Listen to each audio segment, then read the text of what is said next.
Hello everyone, I wanted to make a hopefully short video on some of the new in quotation marks disconnect stuff that has been found. Last year during GDQ, so this was around July of 2024, I found what I called disconnected ball displacement, or just displacement for short, which allows you to displace the ball from the Mii and from its normal position. And then later that year, I've called it DS 2.0, I've called it Telekenesis, a bunch of different names, it doesn't really matter. It uses disconnect and it uses displacement, gives you more control and allows you to move the ball without swinging, and also allows you to swing and hit the ball when you're not normally supposed to swing and hit the ball. And so I wanted to explain that really quick. If you don't already know, disconnect is a glitch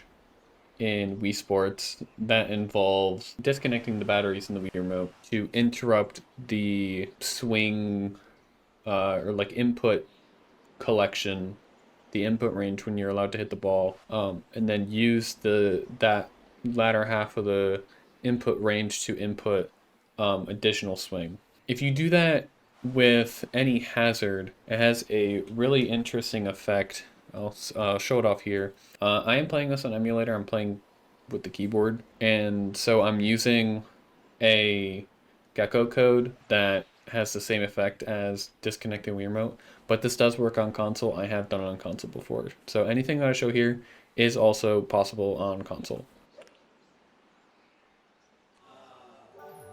Okay, there we go. And so when you use it in combination with a hazard, the hazard tries to put you in a valid spot to respawn. While this is happening, the code to calculate where the ball needs to go is also still running at the same time. And this really confuses the game and allows you to stand in spots that you're not normally supposed to stand. You've seen this glitch before. I mean, it's almost a 5-year-old glitch now at this point, but it's a very, very powerful glitch. And it turns out that you can actually do a lot more with this glitch than we previously thought for the first 3.5 years or so. So going over displacement, it's actually surprisingly easy. You actually don't need a hazard at all. So I can just show you by just hitting it to this out of bounds place here. If you just hit this like so, then when you respawn, the ball is not going to be where it normally is. As you can see, it's way up the hill. I'm not exactly sure how it calculates where the ball is placed after this, but I mean, I can hit the ball here and it'll just hit from that location right there. Okay, so if you do displacement while you're in the water, it has a pretty weird effect that it will place your ball underneath of the hazard. So right now, my ball is displaced from my Mii and it's actually underneath the hazard. So if I were to putt this like this, then I would go under the hazard and out of bounds, and there's always an out of bounds plane at the bottom of each hole, and I would actually hit the out of bounds plane. One of the things that I thought that could be possible when I was first trying this glitch is using it for give up, because in give up runs you need to hit out of bounds as quickly as possible, and so I thought maybe you could just do a driver shot here and chain this. But what actually happens is that if you try to chain the displacements, it won't put you in the original displacement spot. It will instead largen that gap of displacement. So you'll go further and further underneath to the point where even a driver hit won't have the height needed to hit the water. And so I don't think it's really practical and give up, but it is an interesting glitch, and you can do this on every single hole. You can do this on hole one. You just need a way to go to the next shot without the ball stopping. So that can be any hazard, out of bounds, whatever. Okay, so now I'm going to talk about telekinesis, which uses this displacement in a way that is a lot more advantageous than just normal displacement.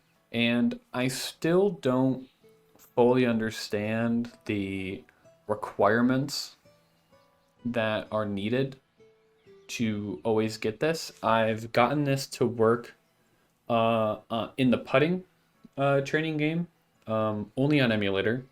But putting is by far the most consistent spot to do it, which is why I'm here. But you cannot do this on console because I'm going to be changing some memory values to make it consistent.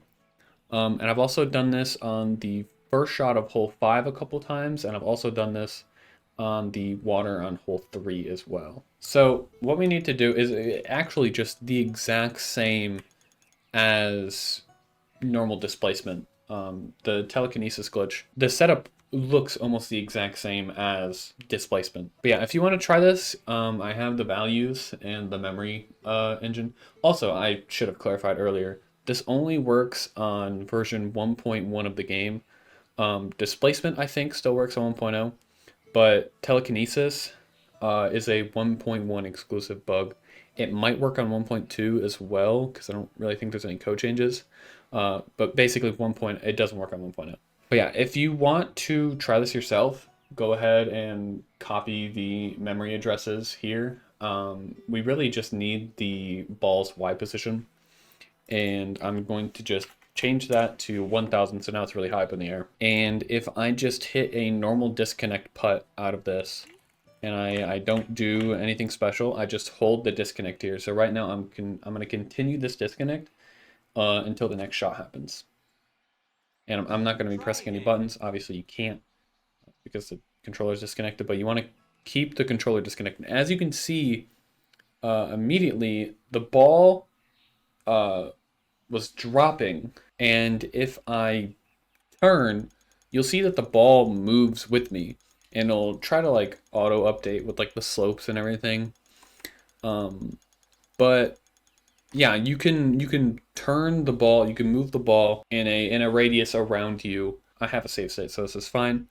If I were to, I'm not holding A, if I were to just swing any power, the ball will immediately update to the end position. It will not like do any animations, it'll just go to the end position. And another interesting thing, normally you can't switch clubs in putting, but I have the memory address for the club. And so a putter, I'll rename this, but the putter has a value of 3, and so the wedge is going to have a value of 2. And you'll notice that as soon as I update this to 2, the ball is going to update based on the distance of the club. The farther the club goes, the farther the ball is going to be away from you. And so if I were to change this to an iron, it's going to be even further. And I'm actually into the water, and the ball is still doing a bunch of calculations. Part of the reason that, and you'll see that the ball is displaced as well. Part of the reason that disconnect works, the original like normal disconnect that we do in speedruns right now, the reason that that works is that you enter the input range. So there is a range in which the club takes input to hit the ball. I don't remember how long, but it's a decent amount of time. During that whole time, depending on the power that it is already calculated, the game is calculating where that ball is going to land and the trajectory of the ball, and that is so that it can prep for camera angles, it can prep for sound effects, announcer lines, etc. I think one of the more common myths with disconnect is that you can use it to like bypass certain things. Let's say there was a tree in front of you, like on hole 7, like the shortcut. You can't use disconnect to go under the tree and then reconnect over the tree. If your trajectory would have been into the tree, you're going to hit the tree anyway. It's the same reason that if you go to driver chip and you disconnect and you go under the flag and you reconnect with the correct power, you're just going to hit the flag. You're not going to go through the flag or anything like that. And so it always does this calculation from the beginning. And that is also why disconnect lags as well, because when you disconnect the remote, the game is still trying to run the calculation code, and it can be very, very taxing on the CPU and stuff. And so that's why you get that lag. And there's some code changes that they did in 1.1 that I think is the reason why this specific glitch works. and why disconnect lags more on 1.1. So kind of a weird trade-off there. But if you look at our memory address values over here, you'll see the ball's X, Y, and Z position, and you'll see that um, they are always being calculated whenever I move the ball. In August of this year, I I dove a lot deeper into the code for this, and I wrote up a quick summary of why this glitch works, and I'll just read it out. This glitch works on top of disconnect since disconnect does not nullify the MP swing object. If we are also able to make it so that the ball's M is moving flag is not set to false, which is done in 5 different spots, we can continuously run the detached simulation code, which has the copy value of 1, meaning we run the copy from function, which will continuously update the transform values of the ball, meaning we can move around and the ball will follow. Side effects also include looking for the swing power to hit the ball without hitting A. So here we can see the first instance where is moving is set to false. We can see it right here. This is moving is equal to false. And what this does is it checks if is before shot is equal to true and that MP swing is equal to null. It is called through sequence training 1 for putting, where the glitch is confirmed to work with memory editing. And it is also called through club simulate in normal golf play. This is the do collision function inside the game. And here we can also see the is moving flag is equal to false. And it does the exact same checks as before. It checks if is before shot is equal to true. And it checks if MP swing is equal to null.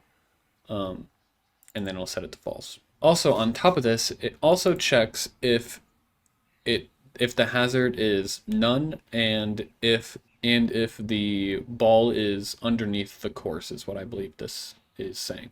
This is the calc physics function, same thing as before, but it also checks if the stop timer is greater than 20, and it also does it down here, and it checks if the physics step is greater than 7200. This is the simulate function, pretty much the same thing as before, checks if the hazard is not equal to none, and then it also checks this variable here, which I've never seen actually be true in my testing. And then this function is the reset function.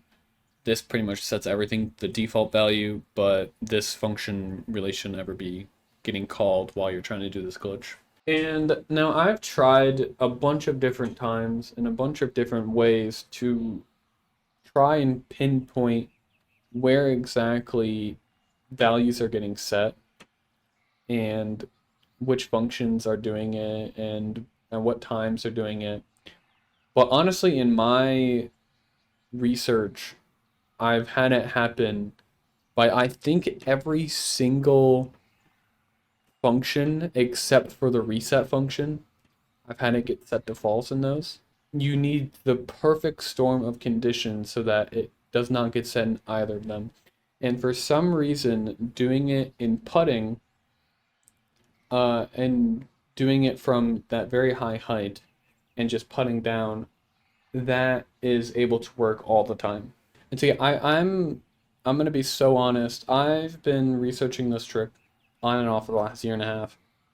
I really don't know how it works, but I do know some applications in which it would be incredibly helpful. So for one of the ideas that I've had that I have confirmed works, and I've done it on console actually, and I did it on hole 3 specifically. But if you are in 4-player mode, which a lot of weird things with disconnect happen in multiplayer mode, probably more research should go into that. But if you're in 4-player mode and you have one player set up this glitch, it will also be active for all of the other players. And so what you can do is you can pretty much, without pressing that, like, you know how every time it's your turn to swing, it'll say your name, it'll be like stroke 2 or whatever. You can actually swing during that part, and you can turn, you can do all that. You can swing during that part, and you can just take your turn that way, and your turn will end, and it'll go to the next player, and they can do the same thing. And it should, in theory, save a lot of time. on holes like 3, like 5, 6, anything with water would save a lot of time with 4-player. I don't know if that use case would be faster in 1-player speedruns, just because it does take extra time to actually set up the glitch, but it could be faster. Yeah, I think this is just a really interesting glitch. And I don't think really many people know about it. I have posted videos in the past, but I mean, so I figured I'd make a very short video. It's not short. I'm recording for 34 minutes at the moment, but hopefully it's short enough. And hopefully you got some cool information about it. I think this is a really cool glitch. I think way more people need to look at this than just me. I'm not very smart when it comes to looking at Wii Sports code, but I think this is too cool of a glitch to just let die. So yeah, if you have any questions, feel free to reach out to me. I really hope to see any cool stuff come out of this because this is really cool. And yeah, I will see you guys later. Thanks for watching and split the categories.